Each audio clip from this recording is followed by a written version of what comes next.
বন্ধুরা, আবার আমরা লক্ষ্মী কুটিরের রান্নাঘরে ফিরে এসেছি নতুন আইটেম নিয়ে। মাছের তেলের পাতুরি, ঝিঙে দিয়ে, পটল দিয়ে, আলু দিয়ে, পেঁয়াজ দিয়ে। তেলটা আপনারা দেখতে পাচ্ছেন, এটা তেল কাতলা মাছের। বেশি কম নিও না। পটল, ঝিঙে পটল কেটে রেখেছি কুচিয়ে, পেঁয়াজ, আলু পেঁয়াজ, ব্যাস। আর এই বাটনা, এই উপকরণগুলো আমরা ব্যবহার করব আর এই বাটনা পাতুরির সঙ্গে। আর বাটনাটা শিলেই বেটে রেখেছি, তো দেখতে থাকুন আপনারা।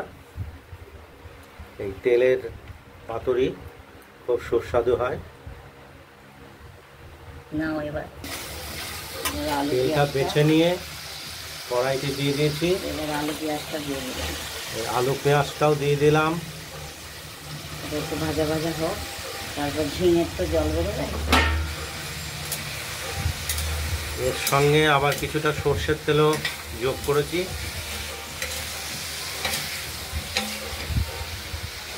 নুন হলুদ দেবো,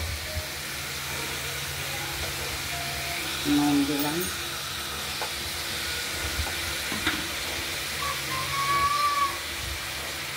হলুদ দিলাম, দিয়ে নাড়াচাড়া করে ঢেকে দেবো।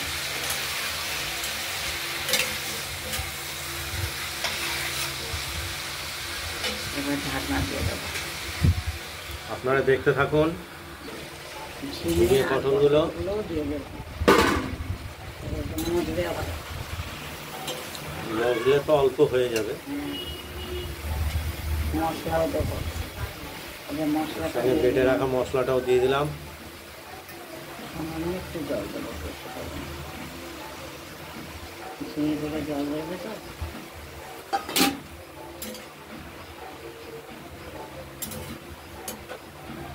এটা হতে বেশিক্ষণ লাগবে না, মনে করছো তো। এবার তুমি চলে যেতে পারো, একটু মজে উঠলেই আবার দেখাবো।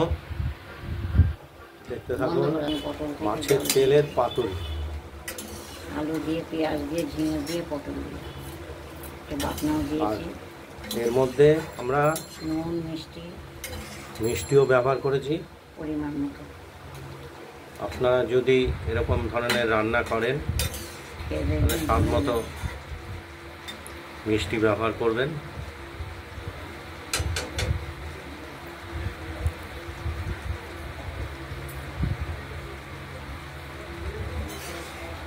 এরকম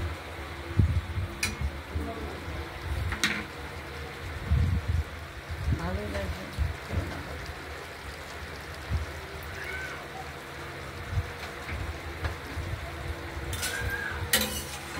ঢেকে রাখি, আলু তো সেদ্ধই হয়েও গেছে, তরকারিও মোটামুটি সেদ্ধ হয়ে গেছে, আর একটুখানি ঢেকে আর সামান্য একটু লাগবে সময়। মাছের তেলের পাতুরিটা সে তৈরি হয়ে গেছে, আমরা উনুন থেকে নামিয়ে নিয়েছি।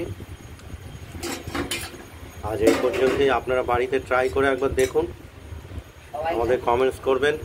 দারুণ খেতে, টাটকা কাতলা মাছের তেল দিয়ে পাতুরি। মাছ হলো আর পাতুরি হলো। আজকে এই পর্যন্তই। বন্ধুরা ভালো থাকবেন, সুস্থ থাকবেন, টাটা। আর মাঝে মাঝে বৃষ্টি আসছে অন্ধকার করে, আবহাওয়া ভালো। আমাদের এই লক্ষ্মী কুটিরের চ্যানেলের রান্নাঘরের চ্যানেলটাকে একটু লাইক করে রাখবেন, সাবস্ক্রাইব করবেন। আজ এই পর্যন্ত, নমস্কার। সুস্থ থাকবেন, ভালো থাকবেন, টাটা।